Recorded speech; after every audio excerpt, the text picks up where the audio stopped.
And welcome back. With the election around the corner, your employees may need time off to vote.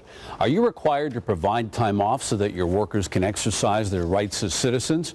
With some answers, I'm joined today by attorney Aaron Ford of Snell and Wilmer. Welcome. Thanks for coming on our program. Good to have you back. Thank you. So what's the deal? I mean, are you as an employer, are you legally obligated to give your workers time off to go vote? The short answer is yes. This issue is actually addressed directly by statute here in Nevada. Really? Yes.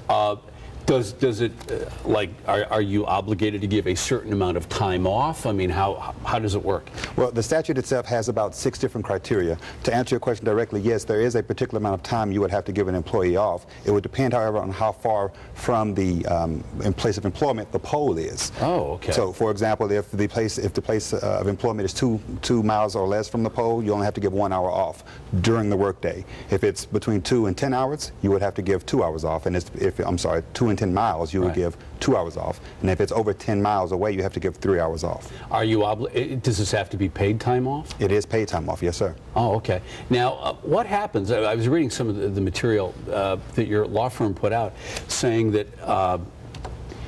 think twice about disciplining an employee who may be fudging, you know, like taking a little bit more time than they should be. Right. Why is that? Well, there are a couple of reasons specifically for this election season. I mean, I understand we're expecting a record turnout, for example. Right. And this statute was passed back in the 1960s, not necessarily contemplating millions of folks going out to vote. So I'd imagine that a 1 hour time frame for even a 2 mile away poll might not be sufficient. Right. The important thing to remember, though, is that you do have to be able to give these individuals time off during the workday. And one of the key components to that, though, is that the employer actually gets to set the time frame during the workday that occurs. I see. So, for example, if you wanted to say between 10 and 1, I'm going to allow anyone who has to go to 1, 2, or 3 hours away. If you receive that particular break, that's when you can go do your voting.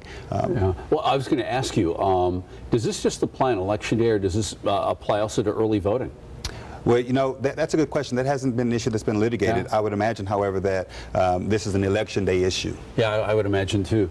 Final question: do you get companies who are sued under this? I mean, have you had companies? Interestingly, the answer is no to that. There's, to our knowledge, there's no litigation in Nevada on this particular issue. There has been litigation in other states that have comparable statutes, and it should be noted that judges are loath to side for the employer in that instance when you weigh against the timing of the elections being once every so many years. Very interesting, Mr. Ford. We're out of time. Thank you for joining us.